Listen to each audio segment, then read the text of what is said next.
याची माहिती आमच्याकडे नाही.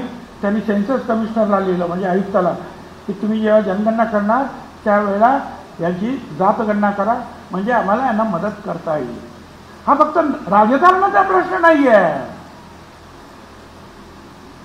जर हे सगळं झालं आणि हा सगळा डाटा उपलब्ध झाला तर ज्याप्रमाणे दलितांना भारत सरकार आणि राज्य सरकार वेगळा निधी देतं,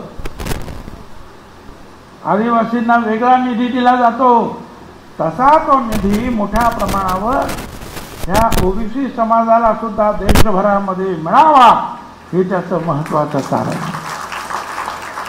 त्यांना आज घरं नाही आहे, महिला अजूनही शिकत नाही आहे, कष्टाची कामं करताय, आजारपण भोगताय, अनेक गोष्टी आहेत.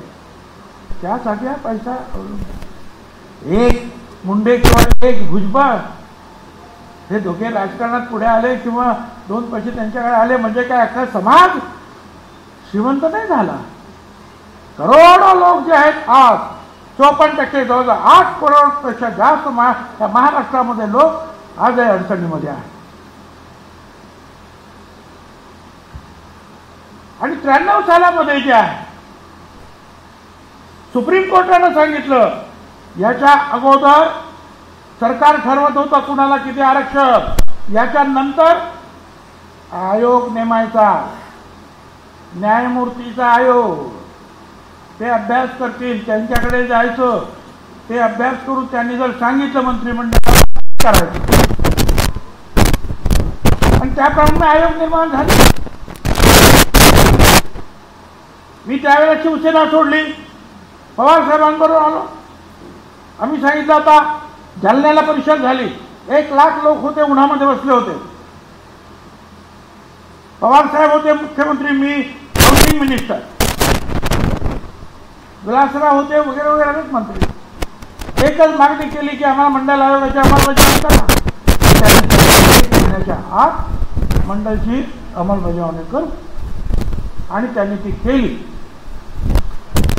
आणि म्हणूनच मी त्यांच्या बरोबर काँग्रेस आणि ते फुटले, 2 पक्ष झाले काँग्रेसचे, तरी सुद्धा मी साहेबांबरोबर राहिलो आणि सांगितलं की नाही, आम्हाला पाहिजे असलेली गोष्ट पवार साहेबांनी आम्हाला दिली, आम्ही त्यांच्याबरोबर राहणार. आम्ही राहिलो त्यांच्याबरोबर. हा इतिहास तुम्हाला माहिती पाहिजे की काय. आणि त्याच्यानंतर मग आयोगाकडे मराठा समाज 4 वेळा गेला. खत्री आयोग, बापट आयोग, सराफ आयोग वगैरे सगळ्यांनी सांगितलं की हे शक्य नाही. शेवटी दुसरा आयोग आला, गायकवाड आयोग आला. त्या अगोदरच्या आयोगामध्ये आपले तायवाडे साहेब सुद्धा मेंबर होते.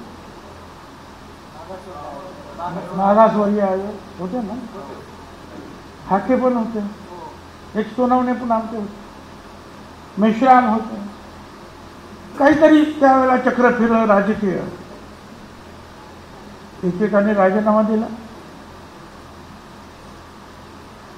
हे हाके पण माझ्याकडे आले. मी सांगितलं अजिबात राजीनामा देऊ नकोस, बघूया काय होतं, ते काय करता येते कोण. राजीनामा दिला. अरे तिथे राहून आपल्याला लढायचं आहे. एकच मनुष्य निघाला, त्याचं नाव मेश्राम, दलित समाजाचा, थोडेसे वयस्कर, माझ्याकडे आले. काय करतो तुम्ही, तरी निदान राहा, बोला, काही होणार नाही मला माहिती आहे, पण राहा. एकच मनुष्य राहील. माझं म्हणणं असं आहे, लढायला उतरल्यानंतर जे आहे शेवटपर्यंत लढलं पाहिजे. शेंडी तुटो पारंबी तुटो, माघार नाही घ्यायची.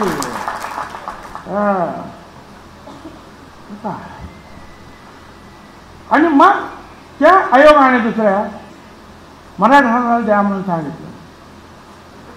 हायकोर्टाने काही मंजूर केलं, काही ना मंजूर. ते पण गेलं सुप्रीम कोर्टात, आणि सुप्रीम कोर्टानं निर्णय दिला की हा समाज हा सामाजिक दृष्ट्या मागास नाही. या समाजाचे 60% आमदार आहे. मुख्यमंत्री